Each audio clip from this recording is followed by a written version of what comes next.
A book is a loaded gun in the house next door. Burn it. Take the shot from the weapon. Breach man's mind. Who knows who might be the target of the well-read man?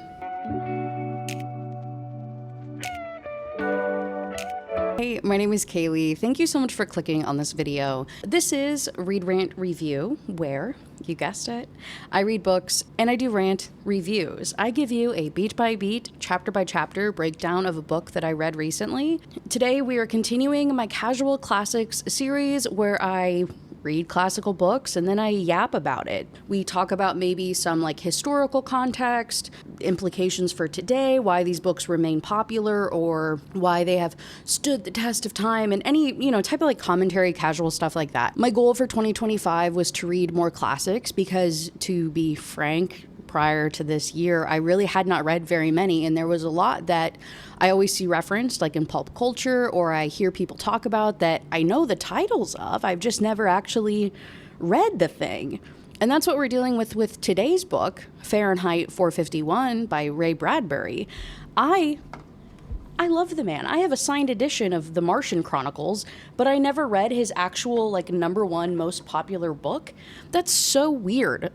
And so finally I was like, okay, well, I need to get it out of the way. Like I have to do myself the justice. I'm going to give you some stats about the book description, any other stuff that maybe I need to talk about, and then we'll dive right in. First things first, this book was published in 1953. It's 194 pages long, and currently on Goodreads, it is sitting at a 3.97 with 2.7 million ratings. This is like a traditional high school required reading book. It was not required, I guess, like in the classes that I took though, so I missed out on it. But yeah, if you have heard the title, I think everybody knows it's about book burning, but I'll read you the book description real quick. Guy Montag is a fireman. His job is to destroy the most illegal of commodities, the printed book, along with the houses in which they are hidden. Montag never questions the destruction and ruin his actions produce, returning each day to his bland life and wife, Mildred, who spends all day with her television family. But when he meets an eccentric young neighbor, Clarice, who introduces him to a past where people didn't live in fear, and to a present where one sees the world through the ideas in books instead of the mindless chatter of television, Montag begins to question everything he has ever known. I made a video, I think 2 weeks ago, where I read one of Ray's short stories, and I talked about the impact of science fiction during the 1950s, why it was kind of the prime, I would say. It was really the beginning of that genre and kind of the historical context that led to that growth of that genre. I'll talk about it real briefly right now, but if you do want a more detailed thing, I'll have that video linked in the description box below, and it's on my Casual Classics playlist. But in short, to provide a little bit of cultural context to why the 1950s were so crazy and why I have such a fascination with literature that came out during that time frame, and to be quite frank, as we'll talk about today, you'll see why it feels so almost like it's predicting the future. It feels very reminiscent of stuff today, and it is incredibly eerie and weird. So we're going to do a real quick history lesson. Don't quote me on any of this. This is, again, not my professional thing. I'm just here for funsies, okay? We're going to go back to 1945 real quick. World War II comes to an end. After World War II ends, after the atomic bombs get dropped, there is a shift in the world, as one would expect after such a tragedy. The biggest shifts after World War II comes to an end, though, is now you still have all of this money. You have all of these factories. You have all of these smart people all still collaborating in support of this like great war machine. And now there's not a war to fight. So now what do? Instead, you end up with these giant countries just having, this is inappropriate terminology here, but like a dick swinging contest, trying to figure out who can make the craziest thing. So by the time we get to 1947, we have the Soviet Union and the United States, specifically just talking about them, but you know what I mean. Others are involved, clearly, but mostly these two involved in this Cold War, right? Going at each other, developing insane bombs. So that sparks the fear of the nuclear bomb, which led to a lot of the concern and theories and everything that led to science fiction as a whole. Once the atomic bombs dropped in 1945, people woke up the next day and realized that science has horrible effects. Science is not this, curing cancer thing. Science isn't this fixing the world and making everything better. It can actually be used to like the horrific detriment of entire cities, of like vast populations that wasn't really fathomable prior to this. This idea of just like completely decimating entire areas was not something I don't think anybody could really fathom at the time until after it happened. And then it was a wake-up call of, oh, that's actually really, really freaking scary. And now these countries are making even bigger, crazier ones. Like, that is horrifying. So all of this, right? So we have this war, this technology, these like nuclear fears on top of societal shifts that are happening. Again, I'm speaking specifically for the United States. 1954, you have Brown versus the Board of Education that led to the civil rights movement of the late 1950s and ultimately like desegregation as a concept. The civil rights movement ultimately leading to the feminist movement of the 1960s. And there was a cultural shift, a societal shift at some level of acknowledging that this suburban family was not necessarily what everybody wanted. This wasn't the ideal. This wasn't the goal. This wasn't accurately, representing or portraying what life really was for a lot of folks. So we have fear of nuclear stuff. We have this societal, like cultural shift happening with people of color and women. We also have a fear of communism, this Red Scare, this McCarthyism, this like othering of your neighbors where everybody could be questioned and could be looked at like, are they communists? Are they trying to destroy the United States? And just sowing this fear and this questioning of everybody around you. And it became a very, very like widespread paranoia and just like dissent across the board and concern of like free expression in the United States. And just in general, this time, this like 1955 into the 1960s, led to some crazy pieces of literature that are examining all of these feelings from these people across the United States. This idea of individuality, of discrimination, of the oppressive societal norms, obviously like technological innovation and everything like that. And then just in general, like the human condition. Who are we? What are we doing? How is this going to impact us in the long run? And all of that is really best represented in science fiction of that time. So the idea of like aliens invading isn't necessarily aliens invading. A lot of it is like allegory or a metaphor to like racial discrimination or toward these other like kind of class and race issues that were happening at the time. It was so interesting, like incredible things to unpack here. And it's, I don't know, one of those like really weird, like little passion things of mine. With all of that, like contextually, with that being said, Fahrenheit 451, Ray Bradbury, 1953, is about the burning of books. We'll talk about exactly why. I'm going to end up reading a bunch more quotes than usual just because I, again, find it so fascinating and related to a lot of the issues and whatnot that we're facing today in this country. And it's just, again, incredibly eerie, like how much these all kind of align or almost like predicted the future a little bit is just insanity to me. And then also just for context, Fahrenheit 451 is the temperature at which paper burns. So this particular book, I almost picked up, I have the illustrated man I'm going to make reference to later. I don't have a physical copy of 451. I need to have one. I cannot believe that I don't have a copy of it. But I will soon, don't you worry. 180 pages. It's separated into 3 sections. There's no chapters or anything.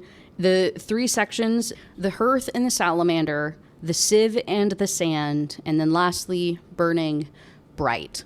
So I'm just going to be doing those parts. These sections of this video are going to be a little bit longer because of that, but all is well. You get what you get, right? Content, trigger warning for discussion of ending one's own life. There's like some general gore and violence and overdosing, like purposefully taking too much medication, okay, specifically. And then other forms of ending one's own life. And then just one other like contextual note is the word salamander gets used quite a bit, and that means fire truck. So, part 1, the hearth and the salamander. We are immediately introduced to Guy Montag. He is a quote-unquote firefighter at the time. And the opening line to the book, probably one of the more famous opening lines, "It was a pleasure to burn. It was a special pleasure to see things eaten, to see things blackened and changed." He is currently burning down a guy's house who was found to have books. At this point in time, if anybody is found to have a book, they get reported by their neighbors. These firemen show up, they burn the books, and they burn the entire house down. Books are viewed as a weapon of sorts. Again, we'll talk about more specific quotes when we get there later. But this particular time, while he's burning this guy's house down, he is starting to get some second thoughts about what's going on. Maybe what they're doing isn't necessarily the right thing to do. This gets validated that evening when he goes home and he runs into the daughter of the new neighbors. On the surface, she appears to be the most like manic pixie dream girl that you could ever possibly imagine. She is this like incredibly, quirky, unique character that has a huge impact on the main male character. But in this particular instance, it is obviously used in the same like plot device way that manic pixie dream girls are. But in this one, it's more of this young, fresh perspective on life, like kind of affecting and changing this like jaded old guys. And he views her as like as a daughter. It's not like a romantic relationship, so it's not weird in that way. And so he runs into her and he says, "Oh, you're the new neighbor, aren't you? And you must be..." She raised her eyes from his professional symbols. "The fireman." Her voice trailed off. "How oddly you say that." I'd have known it with my eyes shut," she said slowly. "What, the smell of kerosene? My wife always complains. You never wash it off completely." "No, you don't," she said in awe. He felt like she was walking in a circle about him, turning him end for end, shaking him quietly and emptying his pockets without once moving herself. She asks if she can walk back with him. They like ran into each other on the street, and so she's asking if she can walk home with him. And she introduces herself, saying that, "I'm 17 and I'm crazy. My uncle says the two always go together. When people ask your age, he always said to say 17 and insane." They walked on again in silence, and finally she said thoughtfully, "I'm not afraid of you at all. Why should you be? So many people are. Like, afraid of firemen, I mean. But you're just a man after all." He saw himself in her eyes, suspended in 2 shining drops of bright water. Himself, dark and tiny in fine detail, the lines about his mouth, everything there, as if her eyes were 2 miraculous bits of violet amber that might capture and hold him intact. Her face, turned to him now, was fragile milk crystal with a soft and constant light in it. It was not the hysterical light of electricity, but what? But the strangely comfortable and gently flattering light of the candle. One time, when he was a child in a power failure, his mother had found it and lit the last candle, and there had been a brief hour of rediscovery, of such illumination that space lost its vast dimensions and drew comfortably around them. And they, mother and son, alone, transformed, hoping that the power might not come on again too soon. "Do you mind if I ask how long you've been working as a fireman?" "Since I was 20, 10 years ago." "Do you ever read any of the books that you burn?" He laughed. "That's against the law." Of course. "Is it true that long ago firemen put out fires instead of going to start them?" "No. Houses have always been fireproof. Take my word for it." "Strange. I once heard that a long time ago houses used to burn by accident and they needed firemen to stop the flames." He laughed. She glanced quickly over. "Why are you laughing?" "I don't know." And then he started to laugh again and stopped. "Why?" "You laugh when I haven't been funny, and you answer right off. You never stop to think about what I've asked you." "You're an odd one," he said, looking at her. "Have you any respect?"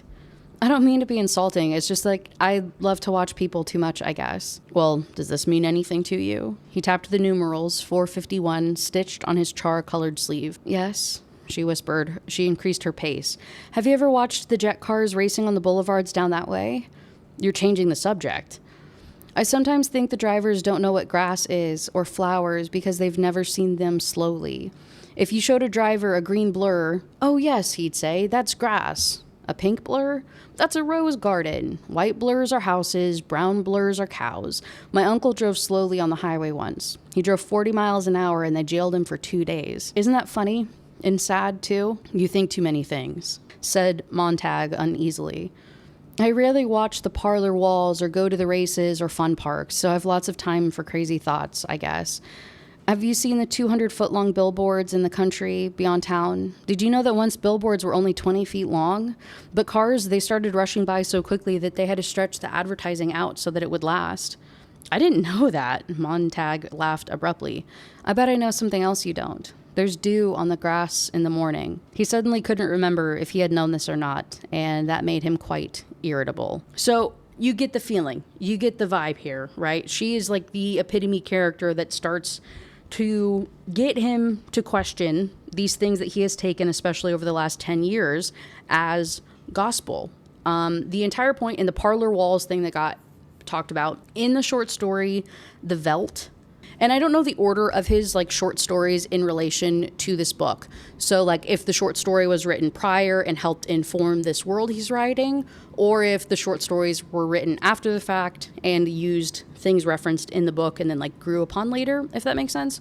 So there's a short story called The Veldt. It's one of his most popular short stories, and it is the idea of having a room where all four walls are like TV screens, and it is a like completely immersive experience. So it's almost like VR, but the way that VR would have been thought of in the 1950s. And super crazy concept, really, really cool. That's what she's referencing here with the idea of parlor walls. All of these people get obsessed. His wife is also obsessed with these parlor walls where they're showing these TV shows. It's basically reality TV. And eventually it gets to the point where you refer to them as your family, and they build you a script into this parlor wall show. So you're fully immersed in this room with your quote-unquote family, and they have a line, and then ahead of time, like before the TV show airs, or the program as it's called, before it airs, they send out these packets so that you'll know your lines. And so they'll say something to you and take a pause, and then you can say your line and speak back to them, and then they'll continue their thing, and you're interacting with your walls, you're interacting with your family, with the program, and it's really messing people up, right? Because it's entertainment. It's a feedback loop. They're getting validation in anything that they want. And it's crazy, again, given the idea of social media these days, that this is something that got thought of and critiqued and thought about so deeply in 1953. Insane. So anyway, derailed. Sorry. Back to the story. They're walking home. She's saying all of this, asking if he's seen these things, and he's starting to question everything around him and getting a little bit upset about it. Continue walking, and the very last thing that she asks him at the end of the night is if he's happy. Happy? Of all the nonsense. He stopped laughing. He put his hand into the glove hole of his front door and let it know his touch. The door slid open. Of course I'm happy. What does she think? I'm not? He asked the quiet rooms. He stood looking up at the ventilator grill in the hall and suddenly remembered that something lay hidden behind the grill, something that seemed to peer down at him now.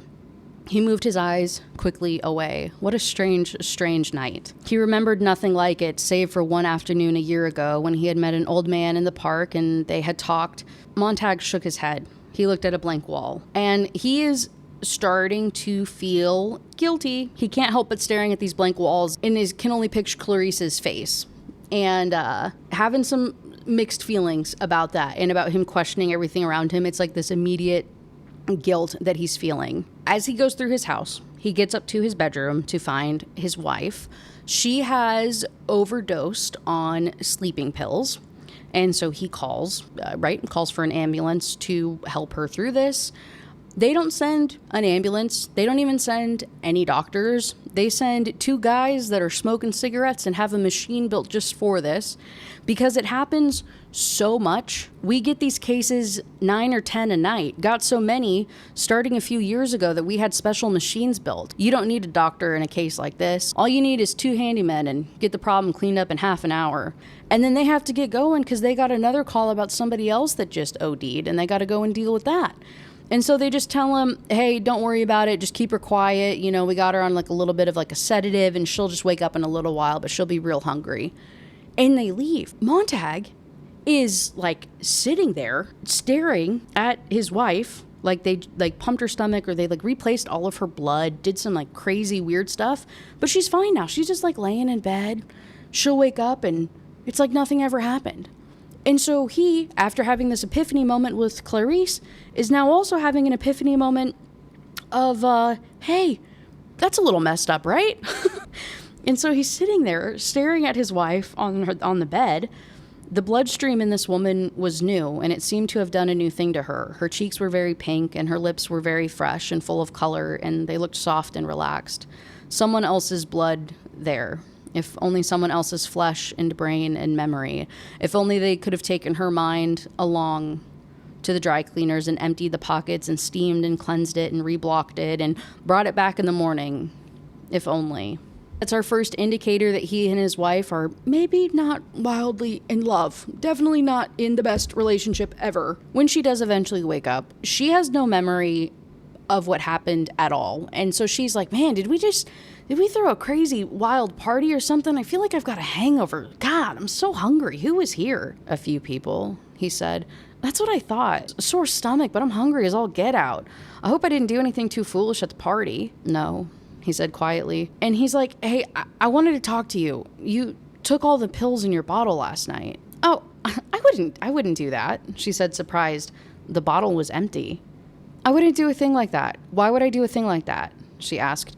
Maybe you took 2 pills and forgot and took 2 more and forgot again and took 2 more, and were so dopey that you kept right on until you had 30 or 40 of them in you. Heck, what would I want to go and do a silly thing like that for? I don't know. I didn't do that. Never in a billion years. And she immediately changes the topic and talks about having this script for the parlor walls, like I talked about earlier, where she will be engaging with them and filling in these missing parts. She is just talking about how she's so excited for the family. And he asks her, so what's it about? Like, what's happening? I just told you, there's these 3 people named Bob and Ruth and Helen. And he's like, okay, yeah, I know you said that, but like, what are they doing? Like, what are Bob and Ruth and Helen doing today? And she doesn't really have an answer. She's just like, oh, it'll be fun. And it'll be even more fun when we can afford to get the 4th wall done, because they only have 3 of the 4 in the room. That's all she wants. And that's all she talks about. How long do you figure before we save up enough to get the 4th wall? And it's like a third of his annual pay to get this thing put up. And she just has no interest in talking to him or engaging with him or in anything. Like, incredibly only thinks about this TV thing. And there's another piece of like technology that gets referenced quite a bit that I'll talk about now, because again, I think it is so cool. They call it a little seashell ear.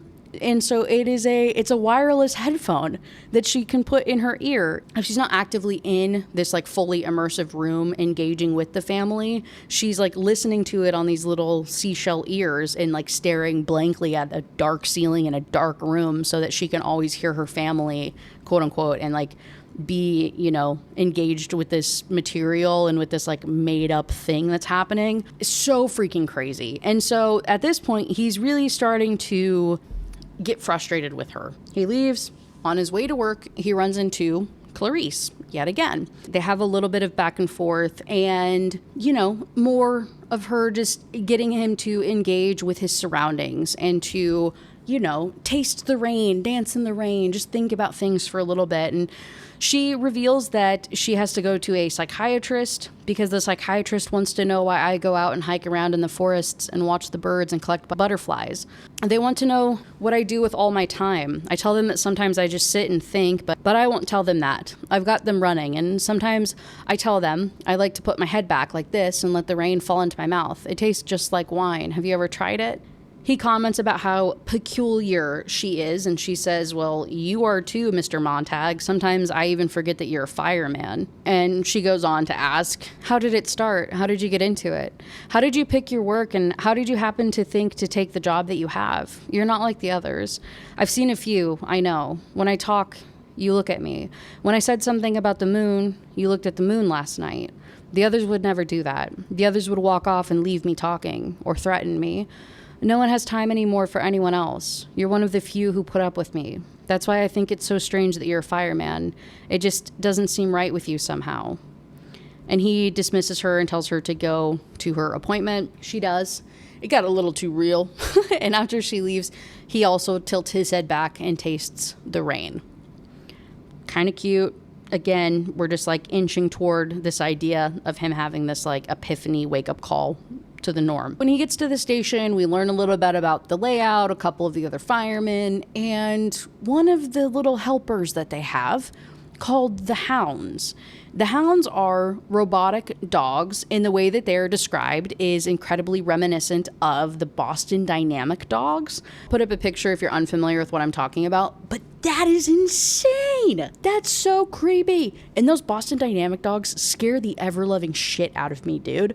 Especially after the Black Mirror episode that I watched about it. I don't remember what season it was, but in Black Mirror, highly recommend. It's on Netflix. Such a good show. Very like similar vibes as all of this stuff, where it's like analyzing human nature and our interaction with technology, and pretty much humans suck and technology will kill us all somehow or one way or another.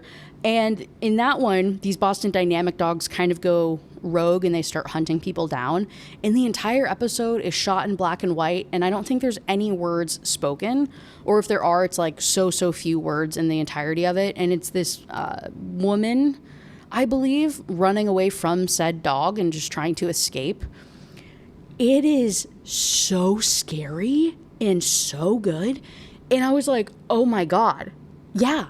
So he sees this hound thing in the basement, and he's terrified of it. He kind of brings it up to the fire chief, and he's like, the hound down there, like, it's kind of alive, it's kind of dead, its eyes light up, and, you know, it goes out searching for people and doing X, Y, and Z, and it helps us with the job doing X, Y, and Z, but what if it could be programmed to hunt us down, like us, the firemen, down? These dogs, like, will attack people for them, hunt them down, kind of like put like a sedative in said person that they're getting after, put in like a specific like chemical makeup of a person, and then the dog is able to track said person down. So Montag is concerned because he's like, hey, so somebody could like literally program that dog to attack us, the firefighters, and low key, I went down there and saw that dog and it kept growling at me all crazy and woke up like it wanted to attack me. Kind of concerned about that. The fire chief tells him it's fine and they'll talk to the technicians tomorrow, but why would anybody program the dogs to do that? Like, that's stupid. You're just being a little crazy guy. And he just can't stop thinking about this hound and the idea of these hounds down there. I was just figuring, said Montag, what does the hound think about being down there at nights? Is it coming alive on us, really? It makes me cold. It doesn't think anything that we don't want it to think, the captain said. That's sad, said Montag quietly, because all we put into it is hunting and finding and killing. What a shame if that's all it can ever know. Oh, I don't know why that got me so bad when I was reading that earlier. I was like, oh my God, dude. Yet again, that night or the following day, whatever, he goes home, yet again runs into Clarice. He comments about how he feels like he has known her for years. She says, yeah, it's because I like you and I don't want anything from you. And because we know each other, you make me feel old and very much like a father. Now you explain, why haven't you any daughters like me if you love children so much? He says, I don't know. He's like, my wife, she just never wanted any kids. And is realizing like it's been a long time since anyone ever cared enough to ask him a question like that, and that it's a very good question. They change the topic, and then eventually he's like, wait a second, why aren't you in school? They don't miss me, she said. I'm antisocial, they say. I don't mix. It's so strange. I'm very social indeed. It all depends on what you mean by social, doesn't it? Social to me means talking about things like this. She rattled some chestnuts that had fallen off the tree in the front yard, or talking about how strange the world is. Being with people is nice, but I don't think it's social to get a bunch of people together and then not let them talk. Do you? An hour of TV class, an hour of basketball or baseball or running, another hour of transcription history or painting pictures, and more sports. But do you know, we never ask questions, or at least most don't. They just run the answers at you, bing, bing, bing, and us sitting there for 4 more hours of film teacher. That's not social to me at all. It's a lot of funnels and a lot of water poured down the spout and out of the bottom and telling us it's wine when it's not. They run us so ragged by the end of the day that we can't do anything but go to our bed or head to a fun bar or head to a fun park to bully people around, break window panes in the window smasher place, or wreck cars in the car wrecker place with a big steel ball. Or go out in the cars and race on the streets, trying to see how close you can get to lamp posts, playing chicken and knock hubcaps. I guess I'm everything they say I am, all right. I haven't any friends. That's supposed to prove I'm abnormal. But everyone I know is either shouting or dancing around like wild or beating up one another. Do you notice how people hurt each other nowadays? You sound very old. Sometimes I'm ancient. I'm afraid of children my own age. They kill each other. Did it always used to be that way? My uncle says no. 6 of my friends have been shot in the last year alone. 10 of them died in car wrecks. I'm afraid of them, and they don't like me because I'm afraid. My uncle says his grandfather remembered when children didn't kill each other, but that was a long time ago when they had things different. They believed in responsibility, my uncle says. Do you know I'm responsible? I was spanked when I needed it years ago, and I do all the shopping and house cleaning by hand. But most of all, I like to watch people. And sometimes I ride the subway all day, and I look at them and I listen to them. I just want to figure out who they are and what they want and where they're going. Sometimes I even go to the fun parks and ride in the jet cars when they race on the edge of town at midnight, and the police don't care as long as everyone has 10,000 insurance, everyone's happy. Sometimes I sneak around and listen in subways, or I listen at soda fountains, and do you know what? What? People don't talk about anything. Oh, they must. No, not anything. They name a lot of cars or clothes or swimming pools mostly and say how swell, but they say the same things and nobody says anything different from anyone else. And most of the time in the cafes, they have the jukeboxes on and the same jokes most of the time, or the musical wall lit and all the colored patterns running up and down, but it's only color and all abstract. And at museums, have you ever been? All abstract. That's all there is now. My uncle says it was different once. A long time back, sometimes pictures said things or even showed people.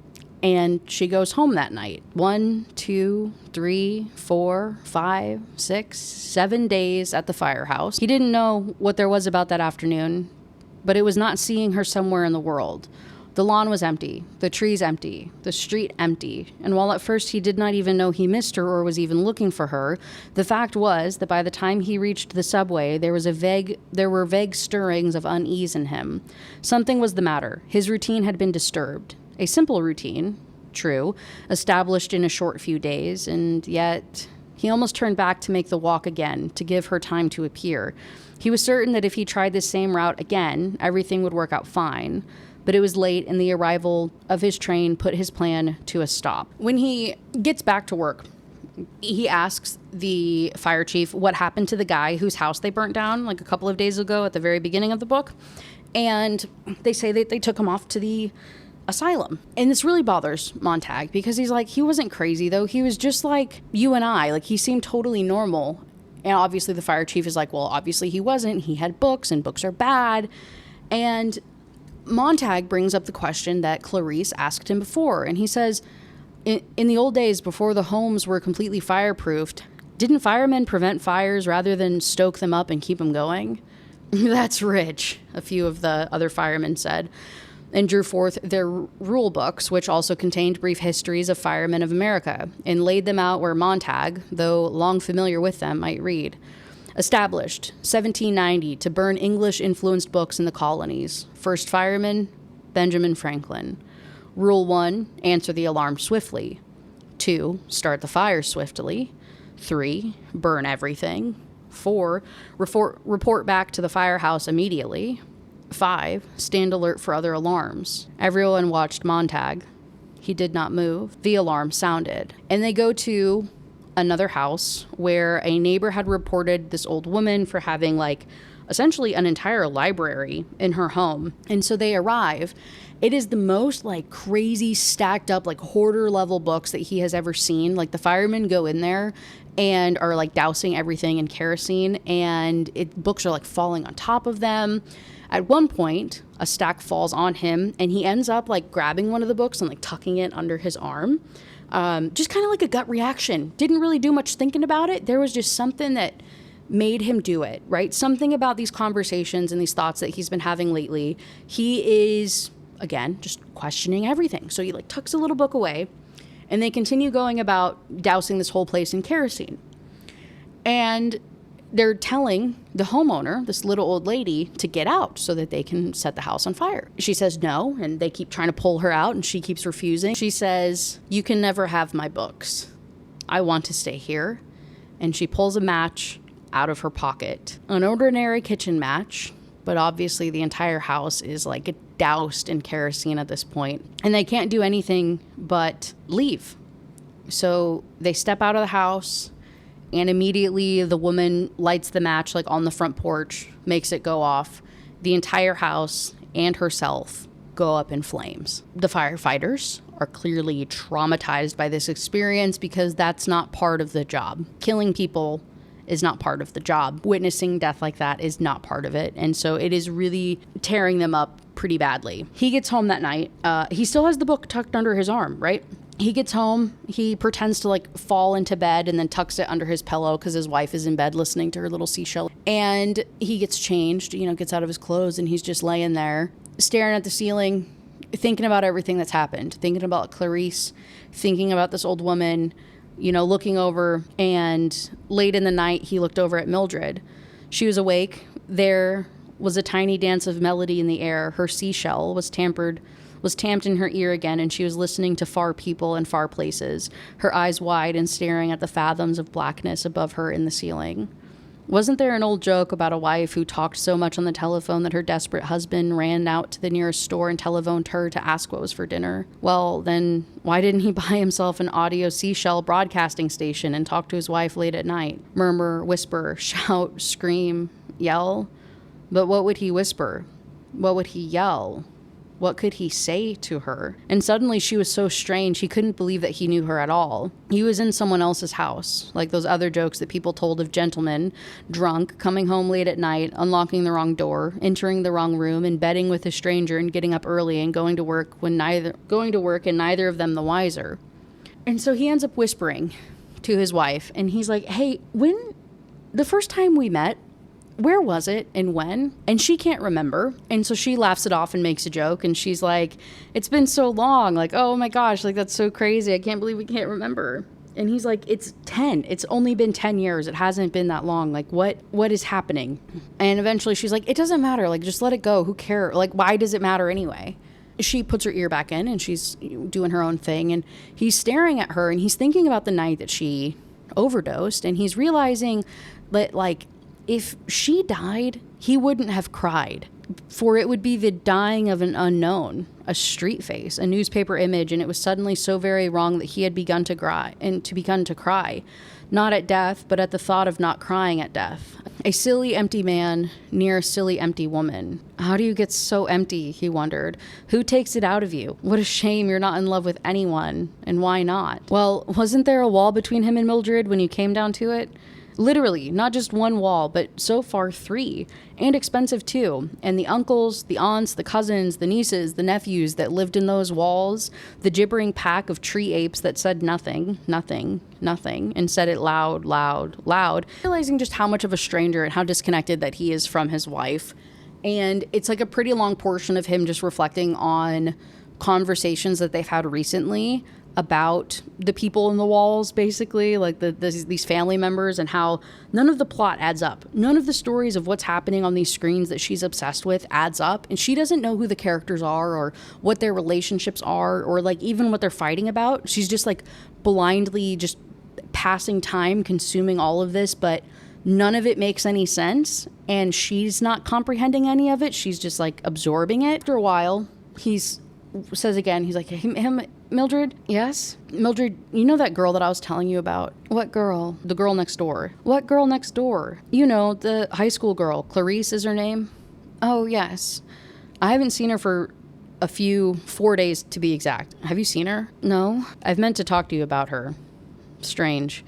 "Oh, I know the one you mean." "I thought you would." "Her," said Mildred in the dark room. "What about her?" asked Montag. "I meant to tell you. Forgot. "Well, tell me now. What is it?" "I think she's gone." "Gone?" "Whole family. Moved out somewhere, but she's gone for good. I think she's dead." We could not be talking about the same girl. "No, it's the same girl. McClellan. Clarice? Yeah, she run over by a car 4 days ago. I'm not sure, but I think she's dead. The family moved out anyway. I don't know. But I think she's dead. You're not sure of it. No, not sure, but like pretty sure. Why didn't you tell me sooner? Forgot? 4 days ago? I forgot all about it. Oh my God. Dude, the amount of, again, the disinterest, the detachment from reality, the between these two, right? Okay, fine. They go to sleep. He wakes up the next day and he doesn't want to go to work because he's still, again, especially after finding out the news about Clarice, after this stuff with this old woman, having the book under his pillow currently, he doesn't want to go to work. And so he asks her to call like the fire station and like call him out, like call into work and say that he's sick and not coming in. She says, no, you have to get up. She's like, you have to go to work. What are you talking about? And he says, no, like, please, will you just call them? And he also asks her to turn the parlor off because like, it's super, super loud and he can hear it upstairs. And he's, again, just feeling blah. And she says, that's my family. Like, no, I'm not going to turn it off. I'll turn it down for you, I guess. Oh my God. They have a little bit more back and forth of him, again, essentially begging her to call to get him out of work that day because he just cannot do it. And eventually she's like, you're not sick. And he's like, I'm not, but you don't understand. And goes on to tell her about this woman like burning her and her house down. And Mildred is like, okay, well, she was simple-minded. She deserved it. And he's pushing back on this idea. And then eventually he says, it's not just the woman that died. Last night, I thought about all the kerosene that I've used in the past 10 years, and I thought about books. And for the first time, I realized that a man was behind each of these books. A man had to think them up. A man had to take a long time to put them down on paper. And I'd never even thought about that before. It took some man a lifetime maybe to put some of his thoughts down and looking around at the world and life, and then I came along in 2 minutes and boom, it's all over. And Mildred wants to get away from this and she says, let me alone. Said Mildred, I didn't do anything. Like, don't yell at me. Don't bring out your freaking drama on me. And he says, let you alone. That's all very well, but how can I leave myself alone? We need not to be let alone. We need to be really bothered once in a while. How long is it since you were really bothered about something important, about something real? And their conversation ends because the fire chief shows up at their house. Uh-oh. Mildred goes downstairs, lets him in the house, and he comes up there. Montag has like positioned the book even more behind him in the pillow, and he's like kind of sitting up against the wall, like right, trying to squish it there. And the fire chief comes in, sits in the chair in the corner of the room, and they have a little bit of a chit chat. And the fire chief says, every fireman sooner or later hits this. They only need understanding to know how the wheels run, need to know the history of our profession. They don't feed it to the rookies like they used to, and it's a damn shame. Only fire chiefs remember it now, but I'll let you in on it. When did it all start, you ask, this job of ours? How did it come about? Where? When? Well, I'd say it got started around about a thing called the Civil War. Even though our rule books claims it was founded earlier, the fact is we didn't get along well until photography came into its own. And then motion pictures in the early 20th century, radio, television, things began to have mass. And because they had mass, they became simpler. Once books appealed to a few people, here, there, everywhere, they could afford to be different. The world was roomy. But then the world got full of eyes and elbows and mouths, double, triple, quadruple population, films and radios, magazines, books leveled down to a sort of paste pudding norm. Do you follow me? I think so. Picture it. 19th century man with his horses and dogs, carts, slow motion. Then in the 20th century, speed up your camera, books cut shorter, digests, tabloids. Everything boils down to the gag, the snap ending. Classics cut to 15-minute radio shows and then cut again to fill a 2-minute book column, winding up at least a 10 or 12-line dictionary resume. I exaggerate, of course. The dictionaries were for reference, but many were those whose sole knowledge, as I say, of Hamlet was a one-page digest in a book that claimed, now at least you can say you've read all the classics and keep up with your neighbors. Do you see? Out of the nursery, into college, and back to the nursery. There's your intellectual pattern for the past 5 centuries or more. Which I read that, and I had to pause, and I was like, holy freaking crap.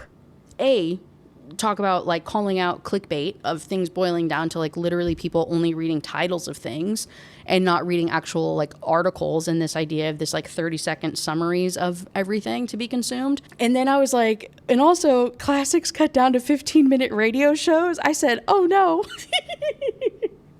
That felt a little directed. This idea of now at least you can read all the classics and keep up with your neighbors. So I felt a little called out on that one as a content creator of this type of material, but also felt a little validated because I feel like I at least tried to do obviously deep dives and like actually share the material, at least in somewhat of the degree that it was intended to be consumed. And we have discussions about it, or at least try to, you know, that isn't just boiling everything down to like immediate boiling things down to like the clickbaity things about. I don't know, dude. I had a little bit of an existential crisis reading that. I'm not going to lie to you. But also just the idea of calling clickbait out so early is crazy to me. So back to what we're saying though. Okay, so he continues. Speed up the film, Montag. Quick. Click, pick, look. I now flick here, there, swift pace, up, down, in, out, why, who, where, what, bang, smack, wallop, bing, bong, boom, digests, politics, one column, 2 sentences, a headline, then in midair, all vanishes. Whirl man's mind around about so fast under the pumping hands of publishers, exploiters, and broadcasters that the centrifuge flings off all unnecessary time-wasting thought. School is shortened, discipline relaxed, philosophies, histories, languages dropped, English and spelling gradually neglected, finally, almost completely ignored. Life is immediate. The job counts. Pleasure lies all about after work. Why learn anything save pressing buttons, pulling switches, fitting nuts and bolts? Empty the theaters save for clowns and furnish the rooms with glass walls and pretty colors running up and down the walls like confetti or blood or sherry or Santorin. And then he kind of shifts the topic a little bit. He kind of shifts the topic immediately and he's like, hey, you like baseball, don't you, Montag? Montag says, yeah, baseball's a fine game. And you like bowling, don't you, Montag? Yeah, bowling's fine. And golf? Golf's a fine game. Basketball? It's a fine game. Billiards, pool, football, fine games, all of them. More sports for everyone. Group spirit. It's fun, and you don't have to think, eh? Organize and super organize super sports. More cartoons and books. More pictures. The mind drinks less and less. Impatience. Highways full of crowds going somewhere, nowhere. The gasoline refugee. Towns turn into motels. People in nomadic surges from place to place following the moon tides. Living tonight in the room where you slept this noon and I the night before. Now, let's take up the minorities in our civilization, shall we? Bigger the population, the more minorities. Don't step on the toes of the dog lovers, the cat lovers, doctors, lawyers, merchants, chiefs, Mormons, Baptists, Unitarians, second-generation Chinese, Swedes, Italians, Germans, Texans, Brooklynites, Irishmen, people from Oregon or Mexico. The people in this book or this play or this TV serial are not meant to represent any actual painters, cartographers, mechanics, anywhere. The bigger your market, Montag, the less you handle controversy. Remember that. All the minor minorities with their navels to be kept clean. Authors full of evil thoughts lock up your typewriters. And they did. Magazines became a nice blend of vanilla tapioca. Books, so the damned snobbish critics said, were dishwater. No wonder books stopped selling, the critics said. The public, knowing what it wanted, spinning happily, let the comic books survive. And the three-dimensional sex magazines. Of course. There you have it, Montag. It didn't come from the government down. There's no declaration, no censorship to start with. No. Technology, mass exploitation, and minority pressure carried the trick, thank God. Today, thanks to them, you can stay happy all the time. You're allowed to read comic books, the good old confessions or trade journals. Yeah, but what about the firemen? Asked Montag. The fire chief leaned forward. What more easily explained and natural? With school turning out more runners, jumpers, racers, tinkerers, grabbers, snatchers, flyers, and swimmers instead of examiners, critics, knowers, or imaginative creators, the word intellectual, of course, became the swear word it deserved to be. You always dread the unfamiliar. Surely you remember the boy in your own school class who was exceptionally bright, did most of the reciting and answering while all the others sat like so many leaden idols hating him. And wasn't it the bright boy who you selected for beatings and tortures after hours? Of course it was. We must all be alike. Not everyone born free and equal, as the Constitution says, but everyone made equal.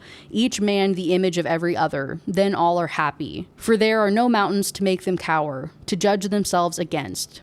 So, a book is a loaded gun in the house next door. Burn it. Take the shot from the weapon. Breach man's mind. Who knows who might be the target of the well-read man? Me? I stomach them for a minute. And so when houses were finally fireproofed completely, over the world, you were correct in your assumption the other night. There was no longer a need of firemen for the old purposes. They were given the new job as custodians of our peace of mind, the focus of our understandable and rightful dread of being inferior, official censors, judges, and executioners.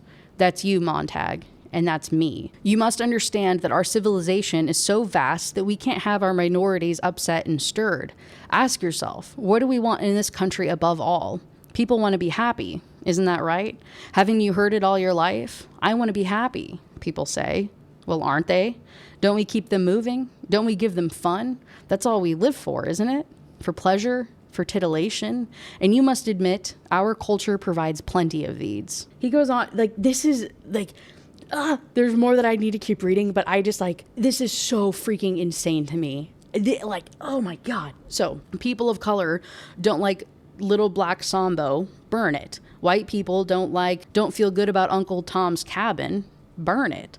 Someone's written a book on tobacco and cancer of the lungs. The cigarette people are weeping, burn the book. Serenity, Montag. Peace, Montag. Take your fight outside and, better yet, into the incinerator. Funerals are unhappy and pagan, eliminate them too. 5 minutes after a person is dead, he's on his way to the big flu, the incinerators serviced by helicopters all over the country. 10 minutes after death, a man's a speck of black dust. Let's not quibble over individuals with memoriams. Forget them. Burn them all. Burn everything. Fire is bright and fire is clean. And so, hearing all of this, Montag says, there was a girl next door. She's gone now, I think dead. I can't even remember her face, but she was different. How? How did she happen? The fire chief smiled. Here or there, that's bound to occur. Clarice McClellan? We have a record on her family, and we've watched them carefully. Heredity and environment are funny things. You can't rid yourself of all the odd ducks in just a few years. The home environment can undo a lot of what you tried to do at school. That's why we've lowered the kindergarten age year after year until now they're almost snatching them from the cradle. We've had some false alarms on the McClellans, and when they lived in Chicago. Never found a book. Uncle had a mixed record, antisocial. The girl, she was a time bomb. The family had been feeding her subconscious, I'm sure from what I saw of her school record. She didn't want to know how a thing was done, but why. And that can be embarrassing. You ask why to a lot of things and you wind up very unhappy indeed, if you keep at it. That poor girl's better off dead. Yes, dead. Montag said back. Luckily, queer ones like her don't happen often. We know how to nip most of them in the bud early. You can't build a house without nails and wood. If you don't want a house built, hide the nails and wood. If you don't want a man unhappy politically, don't give him two sides to a question to worry him. Give him one. Better yet, give him none. Let him forget there is such a thing as war. If the government is inefficient, top-heavy, tax-mad, better it all be those than that the people worry over it. Peace, Montag. Give the people contests they win by remembering the words to more popular songs or the names of state capitals or how much corn Iowa grew last year. Cram them full of non-combustible data. Chock them so damned full of facts that they feel stuffed and absolutely brilliant with information. Then they'll feel that they're thinking. They'll get a sense of motion without moving, and they'll be happy because facts of that sort don't change. Don't give them any slippery stuff like philosophy or sociology to tie things up with. That way lies melancholy. Any man who can take a TV wall apart and put it back together again, and most men can nowadays, is happier than any man who tries to slide, rule and measure, and equate the universe, which just won't be measured or equated without making a man feel bestial and lonely. I know, I've tried it. To hell with it. So bring on your clubs and parties, your acrobats and magicians, your daredevils, jet cars, motorcycle helicopters, your sex and heroin, more of everything to do with the automatic reflex. If the drama is bad, if the film says nothing, if the play is hollow, sting me with the theremin, loudly. I'll think I'm responding to the play when it's only a tactile reaction to vibration. But I don't care. I just want solid entertainment. Oh my God. Oh my God.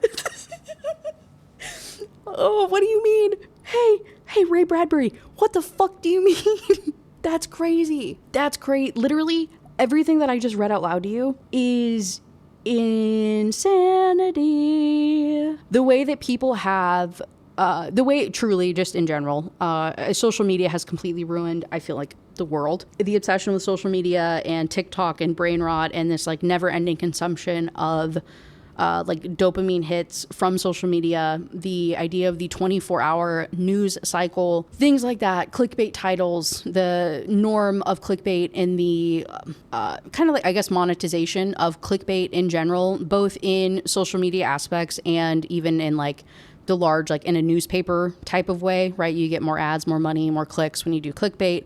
The like incentivizing of such a thing, the incentivizing of quick pieces of media has completely ruined the world and society, in my old person opinion. The way that I am so like staunchly against social media and staunchly against like TikTok specifically and like AI generated content and anything like that, what I just read to you really just kind of justified every of my beliefs that I've had these last couple of years of my life, where it all just feels like a big disconnection from the universe, from the world and the people around you. This whole book is about it, and I know we're going on a tangent before we even get in the book. This has been a long video, and I'm only 36% of the way through this. It'll go faster after this. I just had to read all of this to you and like give this particular context. Anyway, this idea of people being force-fed news and facts and distractions, again, with the creation of even like reality TV and game shows and all of these other things, all feeds into this idea that if you give people just enough to make them feel smart, you give them enough and you like give, if you want to bring down a society or bring down a people, you make them feel a little bit smart and you make them feel a little bit better than their neighbor and can manipulate them 6 ways from Sunday. Just give somebody a little bit of thing to feel good about themselves and they'll fight tooth and nail for you. That's all it takes. People just need validation, and people, when disconnected from the real world and disconnected from their neighbors due to the fear and animosity that is so deeply sewn into them from a systemic level and through such media that is forced upon them subliminally and in propaganda that is slowly trickled into media and content in general. Everything is propaganda. I'm not saying anything specifically. Literally every piece of media that you consume is propaganda for something. Everything you consume is an advertisement. Everything you consume is trying to convince you of something. There is enough money and a monopoly on advertisers in the world and a monopoly on this idea and these things that are getting forced by the bigger hand. Not to sound like a conspiracy theorist, but it is truly the force feeding of everybody having screens, phones and TV and social media and everything on them at 24/7 and like being so connected to fake stuff instead of the real world, and instead of like being quiet in their own brains and coming up with their own ideas and own thoughts and having somebody else tell you how to think and feel about something before you think and feel about it on your own first, is the downfall of people. And that's the downfall of critical thinking and of just like self-identity. So often, and this is all like, this might sound like woo-woo whatever, if you don't at a young age instill the idea of thinking of something on your own first, of answering your own question and thinking it through and piecing those things together that maybe you already know, or using context clues or prediction, extrapolation, whatever you want to call it. If you are thinking of a question, try to answer it first before you Google it. Don't AI search it. Don't Google it. Don't encourage that. Think about it for a second. Come up with some crazy harebrained idea that you think might answer the question, and then go and Google it. And you might be right. You might have already have known the answer in your head if you just would have thought about it a tiny bit longer. If you read a news article, or if you read something that happened, don't consume that material from your favorite streamer or your favorite social media person or whatever. Try to find an unbiased article, which is like virtually impossible. Every piece of media that you consume is biased in some way. It is what it is. It's the world today. Whatever. At least read from a couple different news sources, whatever. If you find something or if something happens, try to read what happened and think about how it makes you feel. And what do you think? Do you think it's right or wrong? Do you think something else needs to change? What is like your gut reaction before you go and consume your favorite content creator's opinion or your favorite whoever's opinion, even your parents or your friends or your family? Take a second, take a breather to see something horrible happening in the world and reflect on it in your own brain first. The idea of, and obviously, and this goes to a discussion that I had in my last book, I think, my last rant review, where it's critically important that we hear the opinions of other people, that we read books and stories and everything from other people's perspectives, and it helps kind of round out our world. And it's important that we don't end up in an echo chamber of reading thoughts and opinions of people that we align with. Like, it's important for you to hear other people's ideas and other people who aren't, right, the same race, the same class, the same whatever as you. It's important to get like a dynamic experience of the things that you're consuming or of the stories that you're being told. But before you do any of that, you have to think first. You have to think about how it makes you feel first. And then you can read other people's stuff. And maybe it'll shape your opinion one way or another, or shape the way that you're feeling about something. But if you don't, you yourself figure out who you are and where you stand on things, you will become like a blind sheep without any personal identity in anything that you do.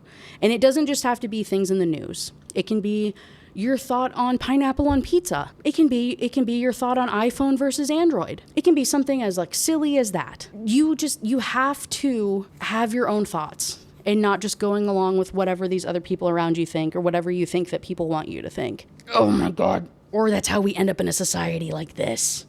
This is how we end up in a thing like Fahrenheit 451, and you end up perpetuating things like that.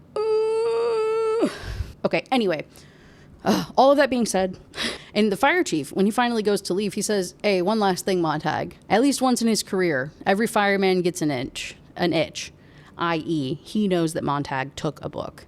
He says, what do the books even say? He wonders, or, oh, to scratch that itch. Yeah, well, Montag, take my word for it.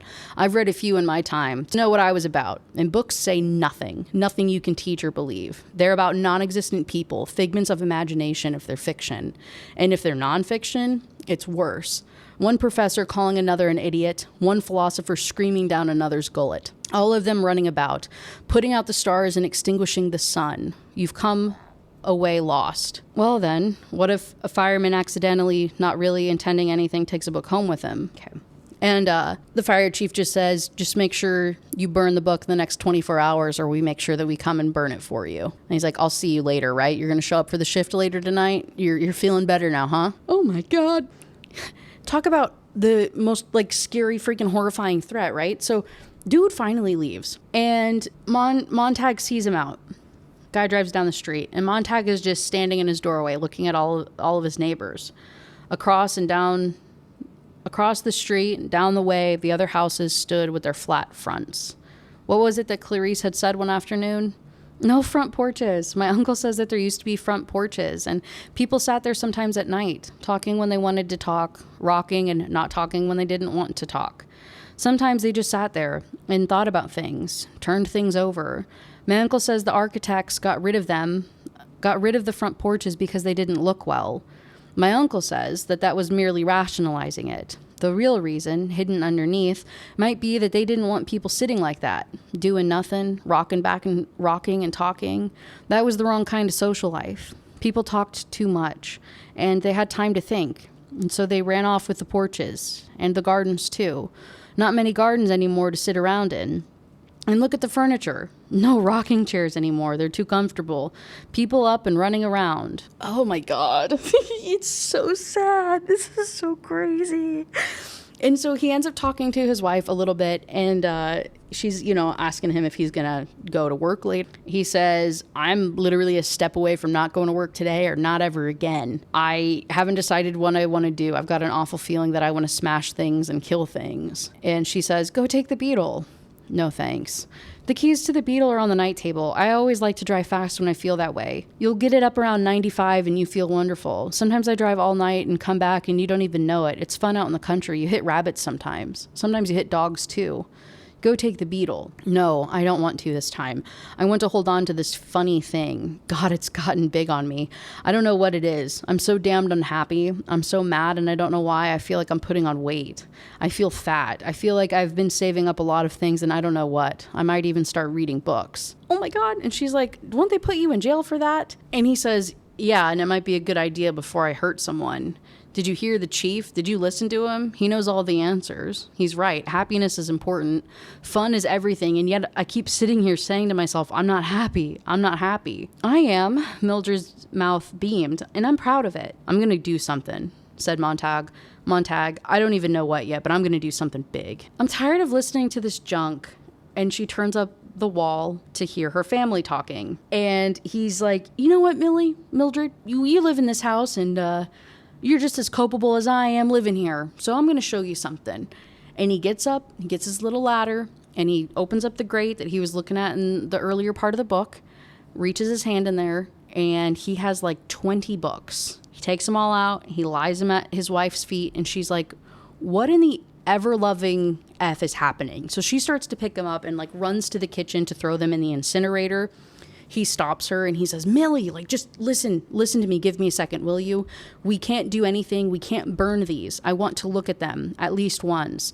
Then if what he said is true, we'll burn them together, and believe me, we'll burn them. You must help me though. Whether we like this or not, we're in it. And I've never asked much from you in all these years, but I ask you now, I plead for it. We've got to start somewhere here, figuring out why we're in such a mess. You and the medicine at night and the car and me and my work. We're heading right for the cliff, Millie. God, I don't want to go over. This isn't going to be easy. We haven't anything to go on, but maybe we can piece it out and figure it out and help each other. I need you so much right now, I can't tell you. If you love me at all, you'll put up with this for 24, 48 hours. That's all I ask. And then it'll be over. I promise. I swear. And if there's something here, just one little thing out of a whole mess of things, maybe we can pass it on to someone else. And so it's exactly what they do. They start flipping through the books, and he starts telling her about the woman the other day at the house that had ended her own life. And he's like, you don't understand, like, you didn't see her. And Millie, she just says, I don't care. She's not real to me. I don't want to keep talking about things that aren't real. Drops it. They go through. They're reading their books. And she's getting bored. And she's like, this is so lame. Like, I don't want to read about any of this. This doesn't make any sense. And there's no pictures anywhere. And like, how blah, blah, blah, blah, blah.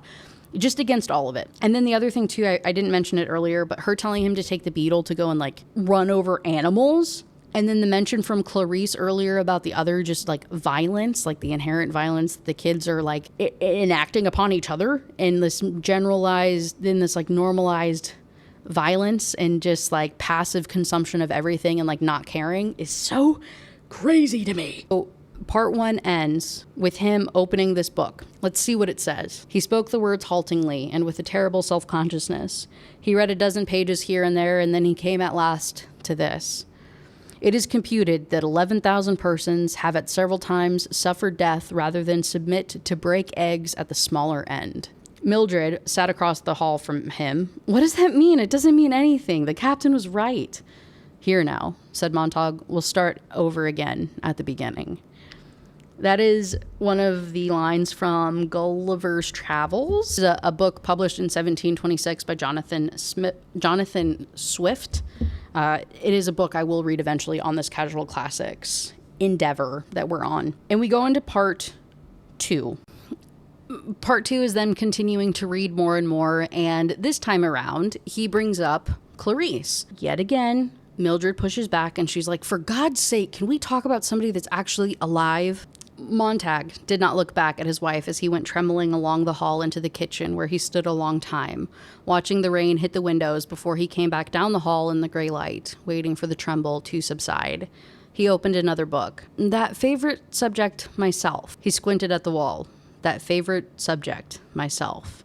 I understand that one, Mildred said, but Clarice's favorite subject wasn't herself. It was everyone else and me. She was the first person in a good many years I've really liked. She was the first person I can remember who looked straight at me as if I counted. These men, he lifted 2 books, these men have been dead a long time, but I know their words point one way or another. And in that moment, one of the creepy hounds, the crazy robot dogs, they hear it sniffing at their door near them. And he's afraid because he's like, wow, okay, all of my fears are coming true. They're sending the hounds after me. This is like horrifyingly scary. And so he starts freaking out about it, but Mildred doesn't see any fear because she's like, oh, it's just one of the dogs. Like, who cares? Like, what's your issue with it? At this point, he's expressing his fear, and she's starting to realize, wait a second, if the captain finds out that you have these books, then he might come and burn the whole house down, and he would burn down the family. And that's awful. Think of our investment. And why should I read? Like, what should I read for? Like, none of this matters. So he pushes it back, and he's like, none of what you're actually doing matters. None of the family matters. And they get in this like whole argument that gets interrupted by the bombers, like the bomber planes flying across the sky and making a noise. And he said, Jesus, God, every hour, so many of those damn things in the sky. How in the hell do those bombers get up there every single second of our lives? Why doesn't someone want to talk about it? We've started and won 2 atomic wars since 1960. Is it because we're having so much fun at home that we've forgotten the world? Is it because we're so rich and the rest of the world is so poor that we just don't care if they are? I've heard rumors. The world is starving, but we're well fed. Is it true? The world works hard and we play? Is that why we're hated so much? I've heard the rumors about hate too, once in a long while over the years. Do you know why? I don't, that's sure. Maybe the books can get us halfway out of the cave. They might just stop us from making the same damn insane mistakes.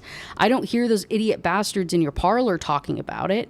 God, Millie, don't you see? An hour a day, 2 hours with these books and maybe, and the phone rings and Mildred goes and picks it up, and it's one of her friends talking about the new program that's on tonight and how they're so excited for it, and her friends are going to come over and watch it with her, and she no longer cares about these books. And so he's thinking about what he's going to do next, and he has a memory about a year ago, the man that he met in the park that he started to talk about way earlier and got interrupted by.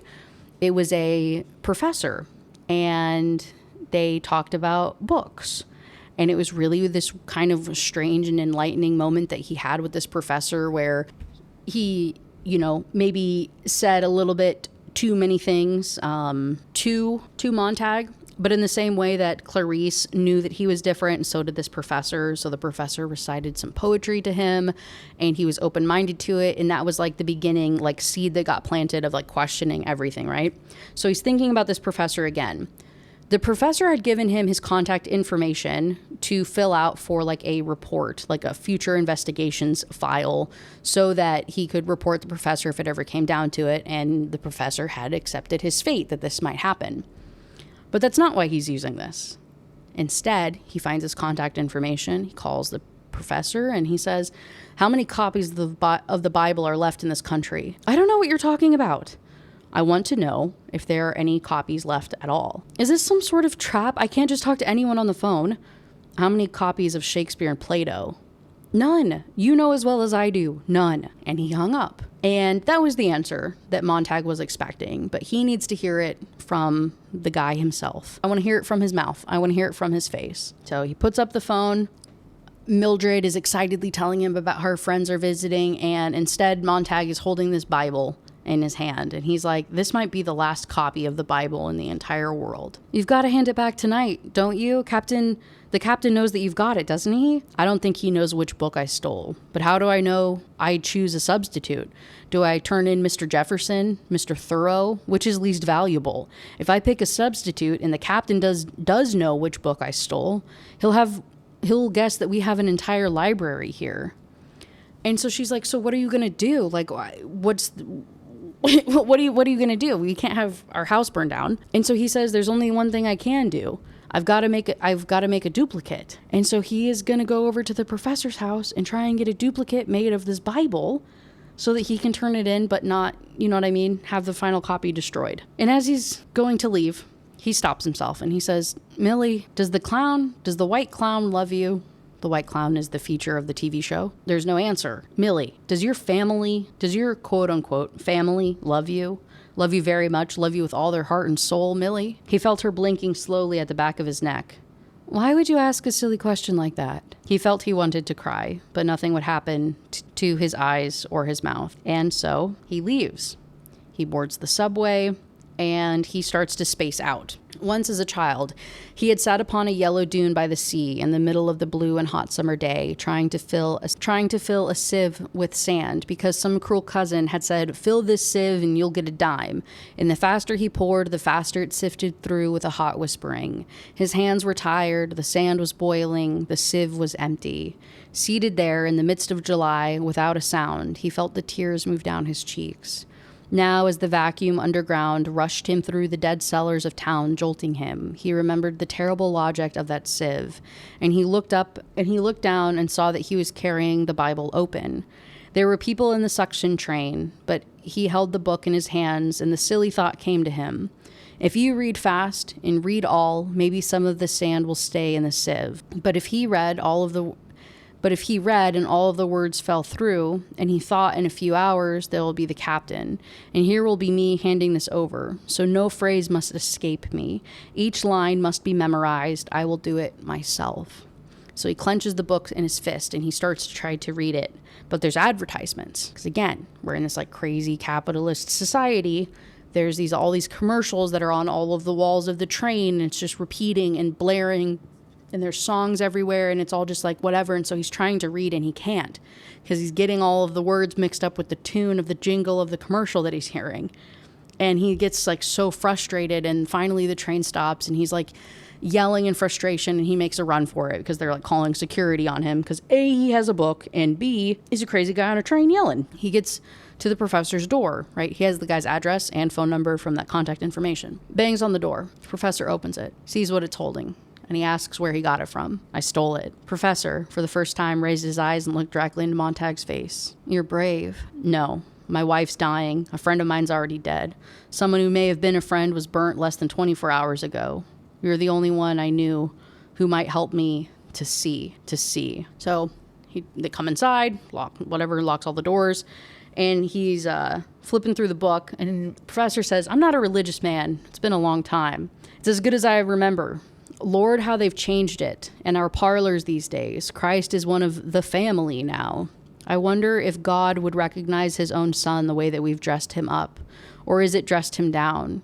He's a regular peppermint stick now, all sugar crystal and saccharin, when he isn't making veiled references to certain commercial products that every worshiper absolutely needs. Oh my God, that's crazy. That's a crazy thing to read. And so he's like, no. And so he's like, he goes on to tell the professor why he's there. He says, like, nobody listens anymore. I can't talk to the walls because they're yelling at me. I can't talk to my wife because she listens to the walls, and I just want someone to hear what I have to say. And maybe if I talk long enough, it'll make sense. And I want you to teach me to understand what I read. So professor says, okay, how did you get so shaken up? Like, what knocked the torch out of your hands? I don't know. We have everything that we need to be happy, but we aren't happy. Something's missing. I looked around, and the only thing I positively knew was gone was the books I'd burned in 10 or 12 years. So I thought the books might help. You're a hopeless romantic, said the professor. It would be funny if it were not serious. It's not the books that you need. It's some of the things that once were in books, the same things that could be in the parlor families today. The same infinite detail and awareness could be projected through the radios and televisors, but they are not. No, it is not the books that you're looking for. Take it where you can find it, in old photograph records, old motion pictures, and old friends. Look for it in nature and look for it in yourself. Books were only one type of receptacle where we stored a lot of things we were afraid we might forget. There's nothing magical in them at all. The magic is only in what the books say, how they stitched the patches of the universe together in one garment for us. Of course, you couldn't know this. Of course, you couldn't understand what I mean when I say all of this. You are intuitively right. That's what counts. But 3 things are missing. Number 1, do you know why books such as this are so important? It's because they have quality. And what does the word quality mean? To me, it means texture.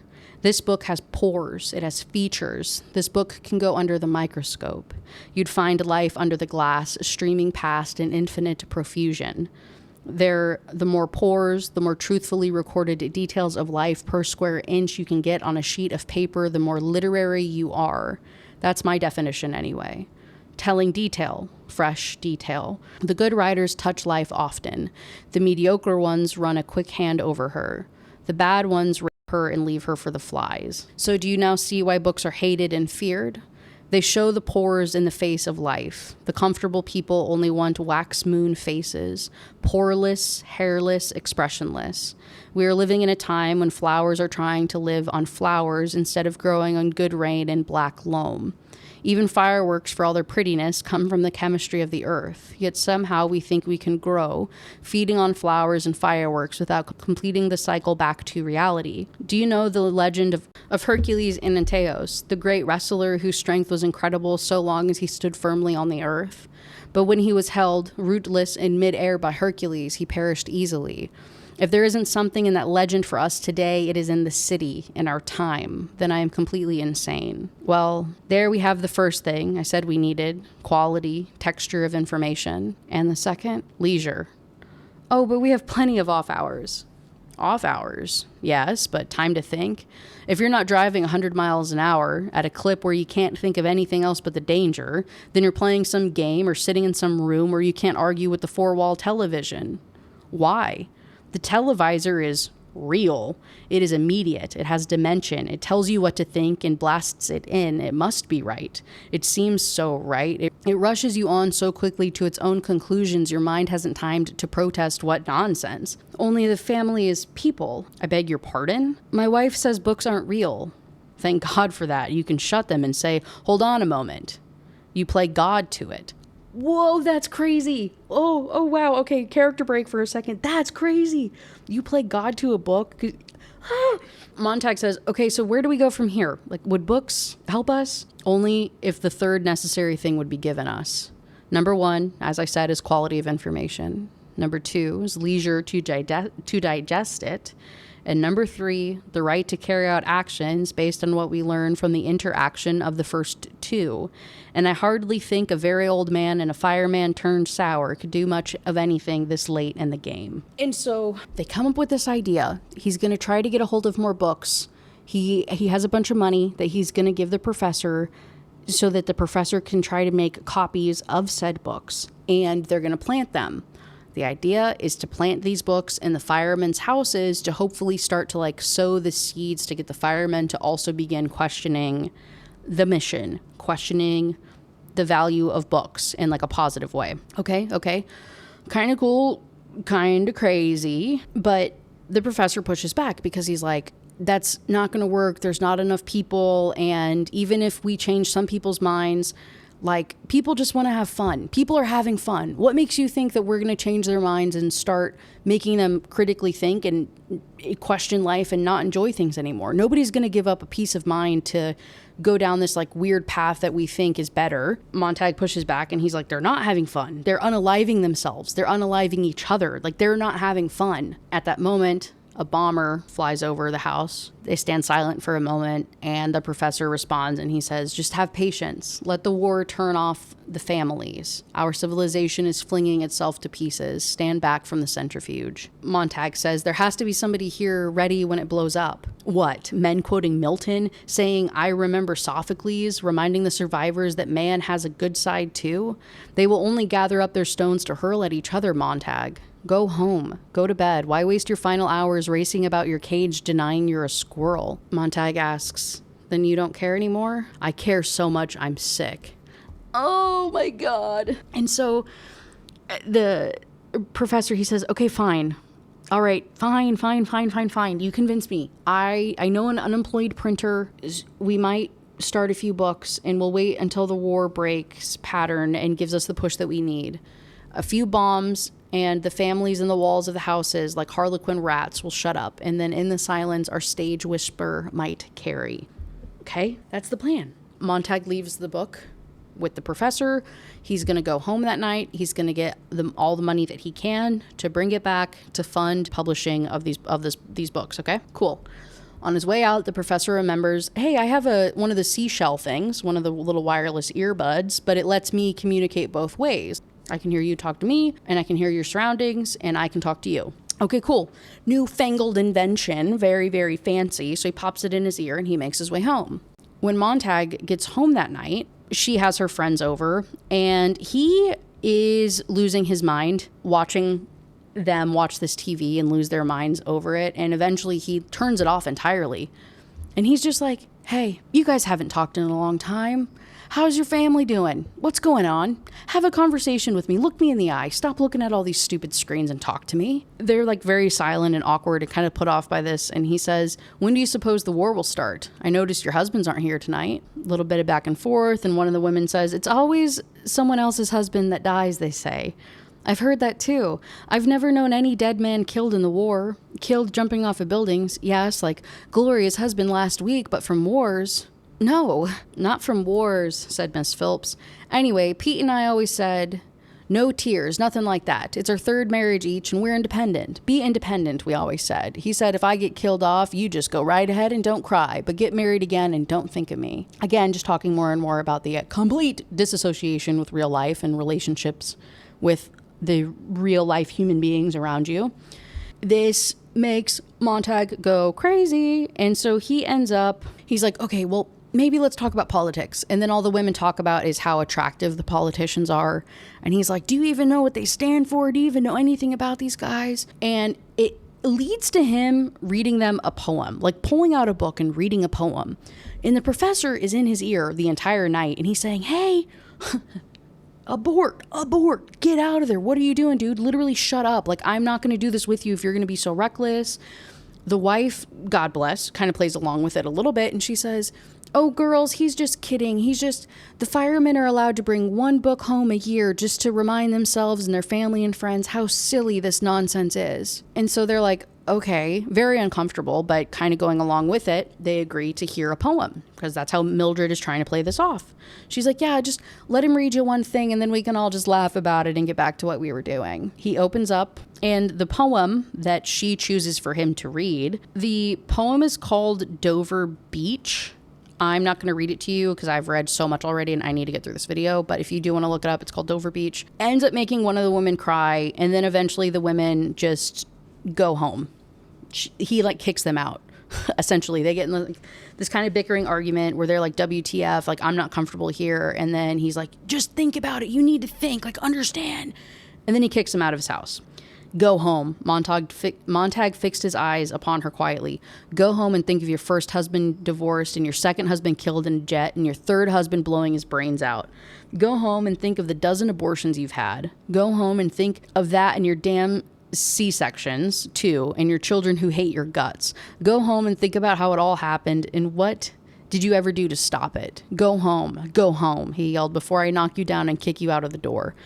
And he brought up the C-sections because she was saying how she got them so that they wouldn't mess up her body. It like this whole, again, this very like vapid conversation stuff that he's just like, you guys are all like not real life human beings, basically. Just critiquing all of it. After this blow up, after this fight, he knows that if he leaves the house that night and goes to work, which he's about to do, that Mildred will probably burn his books, right? Burn the books that they have. So he takes a handful of them and buries them in the backyard and heads off to work.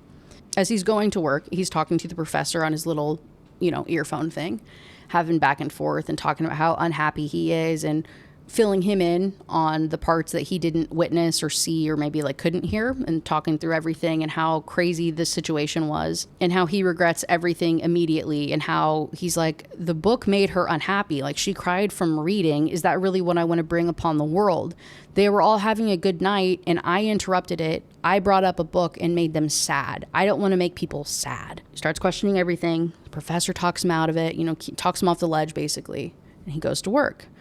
And the plan is he's going to be in his ear and he's going to be able to kind of coach Montag through any discussions that he has with the fire chief, with everything going on, and try and like get through the situation to buy them time so that they can make a copy of the book, blah, blah, blah, right? Okay, cool. It goes sideways immediately. He's kind of off. Everybody's picking up on it. They're kind of cracking jokes. They're trying to play cards and have a good time. But Montag's just not feeling it. He's just not feeling well again. And the fire chief's like, oh, you getting sick again? Feeling good?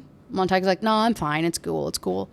And the alarm goes off. And the fire chief goes and he picks up the printout from the printer that tells them the address and what happened and everything. And he tucks it in his pocket and he says, all right, boys, let's go. The fire chief hops in the front seat and he drives them to the address. And this is the first time the fire chief has ever done this. That's not normal behavior, but it's kind of weird. And he makes sure that Montag sits in the front seat with him this time too, which is kind of weird. And they pull up to the house where they have to create a fire, right? And they don't put it out, they cause it. They pull up to this house and Montag raised his eyes and turned.